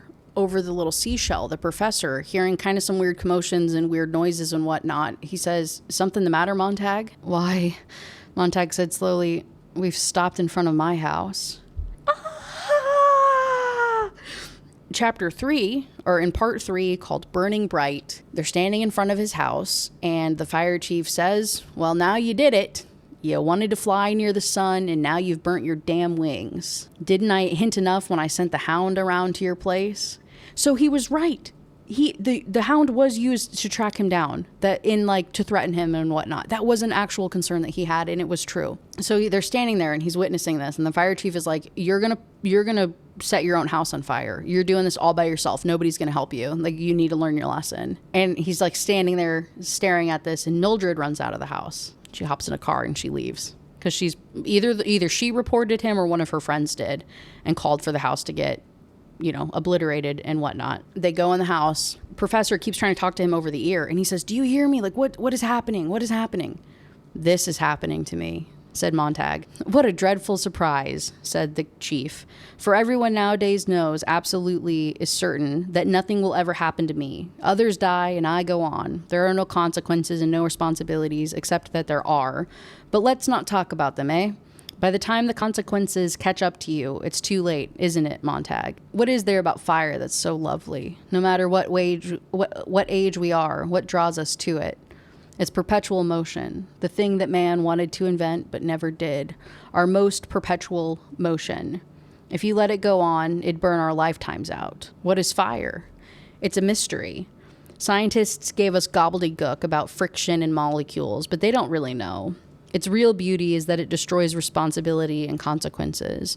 A problem gets too burdensome, then into the furnace with it. Now, Montag, you're a burden, and fire will lift you off my shoulders, clean, quick, sure, nothing to rot later. Antibiotic, aesthetic, practical. I want you to do this job all by yourself, not with kerosene and a match, but piecework with a flamethrower. Your house, your cleanup. Oh no. So he has to go through with a flamethrower through his house, room by room, and set it all on fire. Holy freaking crap. So he gets in there. He begins to do this. He and the fire chief have a little bit more like terse words back and forth with each other and a little bit of fighting. He hesitates too long to set something on fire, and so the fire chief hits him upside the head. The little seashell earpiece goes out, flying out of his ear. Chief immediately picks it up and puts it to his ear. Here's the professor on the other end, and he says, I knew you were talking to somebody.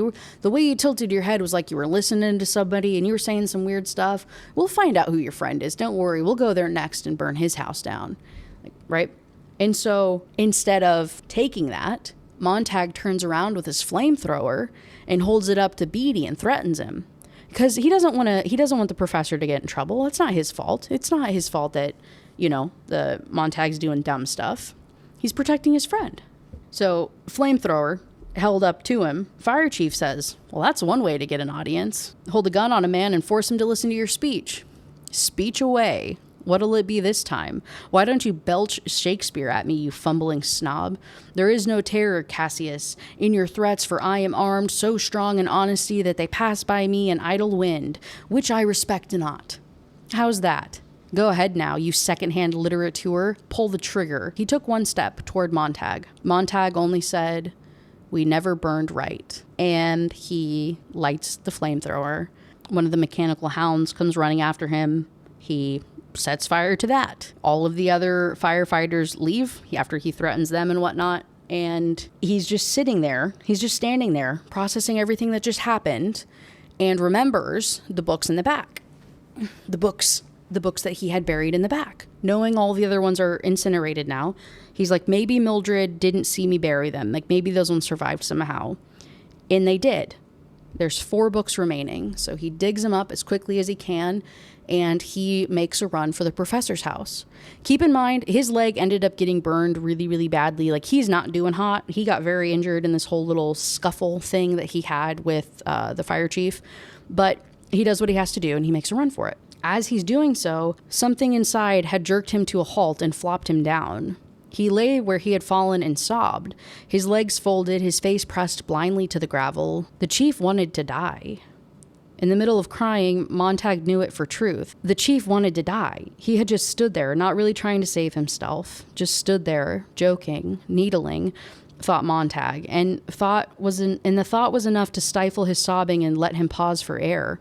How strange to want to die so much that you let a man walk around armed, and then instead of shutting up and staying alive, you go on yelling at people and making fun of them until you get them mad, and then he hears running feet, and he must continue his trek. On his way over there, he's like running along all of these side roads, and he sees a car come like rushing down the road toward him, and he's afraid that it's like one of the firefighters or something like coming after him.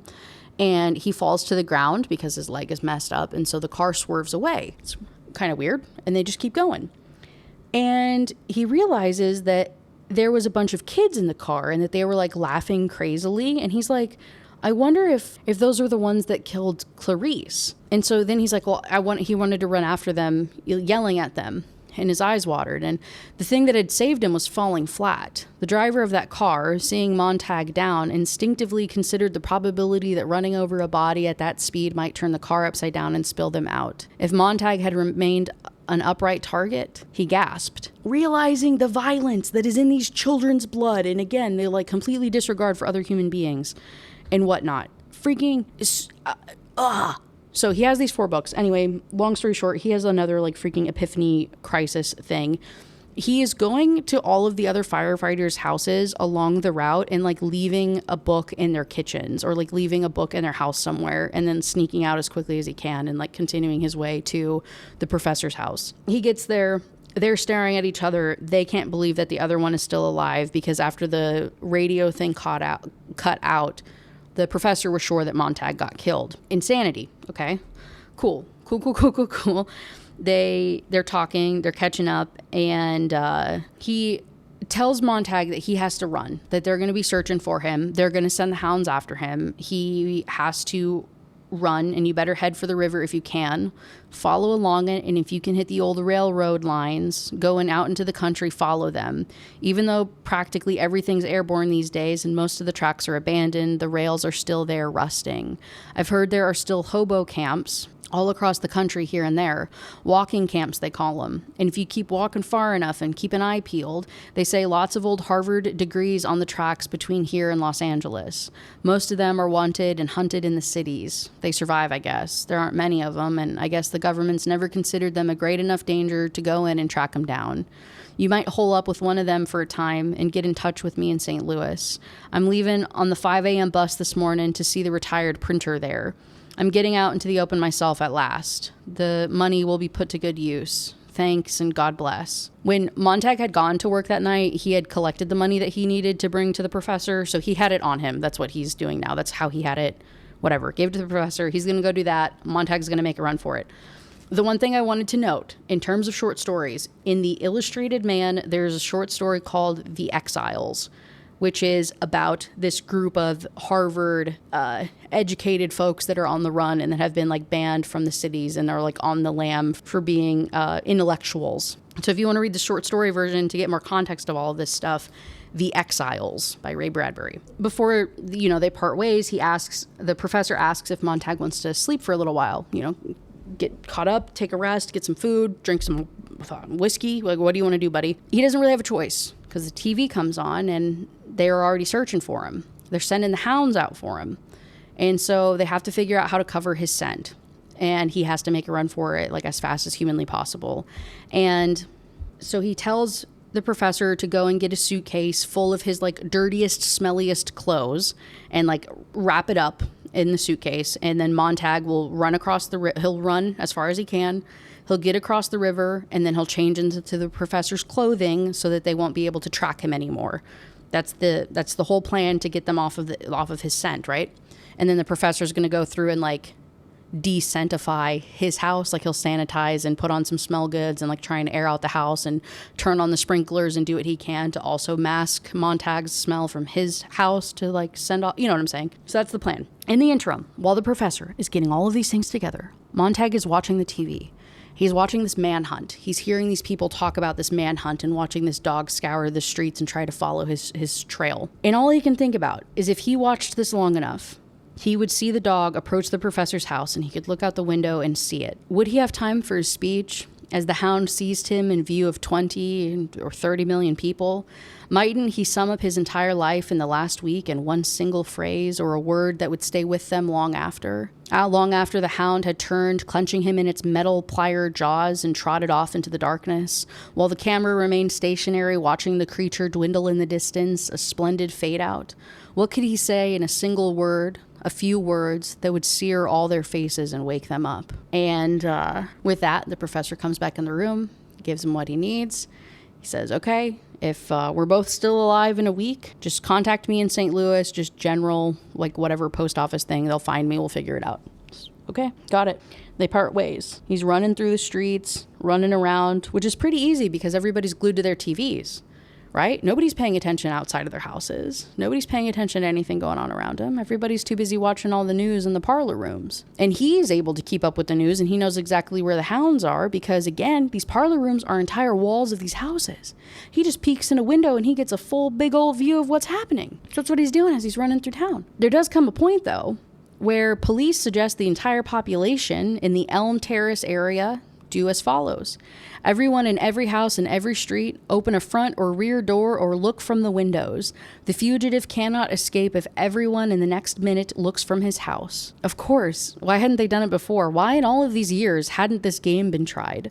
Everyone up, everyone out, he couldn't be missed. The only man running alone in the night in the city, the only man proving his legs. And so it's the, like, very dramatic scene where on the TV they're counting down to 10 and he's, like, running through this, like, last little bit. And on the count of 10, he imagined thousands on thousands of faces peering into yards, into alleys, and into the sky. Faces hid by curtains, pale, night-frightened faces like gray animals peering from electric caves. Faces with gray, colorless eyes, gray tongues, and gray thoughts looking out through the numb flesh of the face. But he was at the river. He touched it just to be sure it was real. He was 300 yards downstream when the hound reached the river, and he obviously floats down for quite a while. He gets out, he puts on his clothes, puts on the professor's clothes, but as this is all happening, he's, like, thinking to himself as he's floating down the river, and he felt as if he had just left a stage behind and many actors. He felt as if he had left the great seance and all the murmuring ghosts, and he was moving from an unreality that was frightening and into a reality that was unreal because it was new. The river was real, and it held him comfortably, and it gave him at last the leisure to consider this month, this year, this lifetime of years. He listened to his heart slow. His thoughts stopped rushing in his blood. He saw the moon low in the sky now. The moon there, and the light of the moon caused by what? By the sun, of course. And what lights the sun? Its own fire. And the sun goes on. Day after day, burning and burning, the sun and time. The sun and time and burning. Burning. The river bobbled him along gently. Burning. The sun and every clock on earth. It all came together and became a single thing in his mind. After a long time of floating on the land and a short time of floating in the river, he knew why he must never burn again in his life. The sun burned every day. It burned time. The world rushed in a circle and turned on its axis, and the time was busy burning, the years and the people anyway, without any help from him. So if he burnt things with the firemen, and the sun burnt time, that meant that everything burned. One of them had to stop burning. The sun wouldn't, certainly. So it looked as if it had to be Montag and the police that he worked, and the people he had worked with until a few short hours ago. Somewhere, the saving and putting away had to begin again, and someone had to do the saving and the keeping one way or another. In books, in records, in people's heads, any way at all so long as it was safe, free from moths, silverfish, rust, and dry rot, and men with matches. The world was full of burning of all types and sizes, and now the guild of the asbestos weaver must open shop very soon. It's just so crazy. And so he's like seeing stars for the first time. He's like smelling earth and dirt and trees and feeling leaves and seeing crops and seeing farmhouses and everything for like the first time in so long. Like he forgot what all of this was like. And everything is just so slow. He's trekking along and he sees a fire in the distance, but it's not the same kind of fire that he was used to. He hadn't known that fire could look this way. He had never thought in his life that it could give as well as take.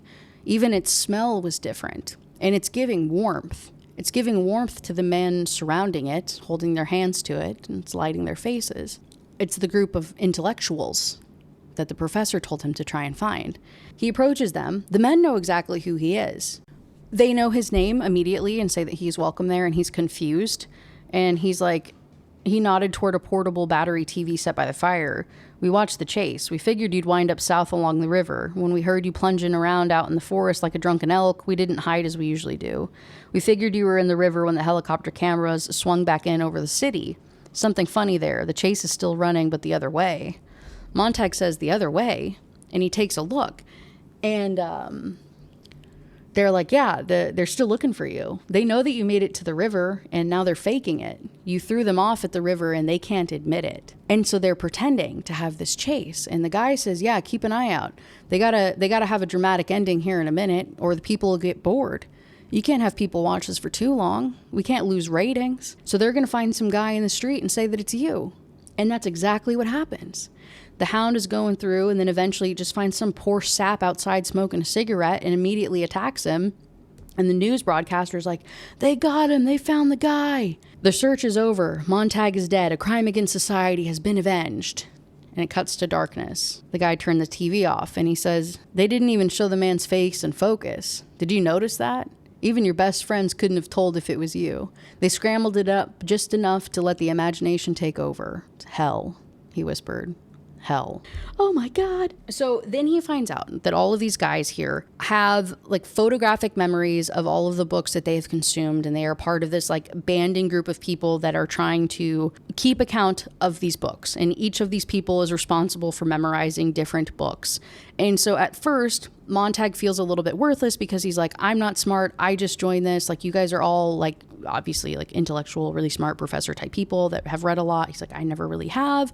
I don't even remember the part of the Bible that I had read because I have it all jumbled up. They're like, it's fine. You remember stuff. It's in there. Just don't worry. Don't worry. We're all like memorizing all these different things. So he like introduces each of the men based off of like what piece of literature that they've memorized. He's like, this guy's Einstein, and this guy is Mr. Lincoln. This one's Thomas Jefferson. And we also are Matthew, Mark, Luke, and John, like from the Bible, right? Everyone laughed quietly. It can't be, Montag said. It is, the guy replied. We're book burners too. We read the books and we burnt them, afraid that they'd be found. Microfilming didn't pay off. We were always traveling, and we didn't want to bury the film and come back later. Always the chance of discovery. Better to keep it in the old heads where no one can see or suspect it. We are all bits and pieces of history and literature and international law. Byron, Tom Paine, Machiavelli, or Christ. It's here. And the hour is late, and the war has begun, and we are out here, and the city is there, all wrapped up in its own coat of 1,000 colors. And they go on to say that when the war is over, perhaps we can be some kind of use in the world. And Montag says, do you really think that they would listen? If not, we'll just have to wait. We'll pass the books on to our children by word of mouth, and we'll let our children wait in turn on the other people. A lot will be lost that way, of course, but you can't make people listen. They have to come around in their own time, wondering what happened and why the world blew up under them. It can't last. How many of you are there? Thousands on the roads, the abandoned railroad tracks. Tonight, bums on the outside, libraries inside. It wasn't planned at first. Each man had a book he wanted to remember and did. And then over a period of 20 years or so, we met each other, traveling, and got the loose network together and set out a plan. The most important single thing we had to pound into ourselves was that we were not important. We mustn't be pendants. We were not to feel superior to anyone else in the world. We're nothing more than dust jackets for books, of no significance otherwise. Some of us live in small towns. Chapter 1 of Thoreau's Walden Green River. Chapter 2 in Willow Farm, Maine. Why, there's one town in Maryland, only 27 people. No bomb will ever touch that town, is the complete essays of a man named Bertrand Russell. Pick up that town, almost, and flip the pages, so many pages to a person. And when the war is over, someday, some year, the books can be written again. The people will be called in, one by one, to recite what they know, and we'll set it up until another dark age, when we might have to do the whole damn thing over again. But that's the wonderful thing about man. He never gets so discouraged or disgusted that he gives up doing it all over again, because he knows very well that it is important and that it is worth doing. The men continue that night, traveling and talking and reflecting on what they are and who they are and what this mission is. And eventually, the leader guy that he's been speaking with says, now let's get on upstream and hold on to one thought. You are not important. You're not anything. Someday the load we're carrying with us may help someone. But even when we had the books on hand a long time ago, we didn't use what we got out of them. We went right on insulting the dead. We went right up to spitting on the graves of all of the poor ones who died before us. We're going to meet a lot of lonely people in the next week and the next month and the next year. And when they ask us what we're doing, you can say, we're remembering. That's where we'll win out in the long run. And someday we'll remember so much, we'll build the biggest goddamn steam shovel in history and dig the biggest grave of all time and shove war in and cover it up. Come now. We're going to build a mirror factory first and put out nothing but mirrors for the next year and take a long look in them. And the book ends. They're going to build mirrors to do some self-reflection because nobody looks at themselves because they're all too busy looking at their TV screens and their crazy stuff that they're taking in. And they're going to do some self-reflection and really think and try to be different. Like I said, I think it's almost eerily creepy how much a lot of what got said resonates with everything that's happening today, just at a societal level, at a government level, at the lack of desire for literacy in books and the complete desire for like quick dopamine hits and obsession with like sports and flashy colors and game shows and like, again, reality TV and everything that I've already said 1,000 times over in this video so far. Just so crazy. We really are just out here repeating history. It's just wild. It's all just wild. So I hope you enjoyed this video. Hopefully it makes you think a little bit. I know I will. I'm still not digesting it, even though I've technically read this like a third time telling it to you now. It's just so crazy. It's so good. I loved it so much. As always, thank you guys so much for watching. I appreciate you. I will be back on track. I believe I'm going to try to do a romantasy book, which I don't ever do on this channel. So we're going to really mix it up and do something fun. We'll see how it goes. So I'll hit you with that here pretty soon. You know the drill. Like, comment, subscribe, and yeah, I'll see you in the next one. Bye. Also, whoever it was, I saw your comment when you said that there was no kisses in the last video, and you were like, what has the world come to? I know, I forgot. I realized it when I was editing too, and I was like, oh my god, I felt so mean, but I didn't want to add it in, so you got it this time. Okay, have a good one, guys. Bye.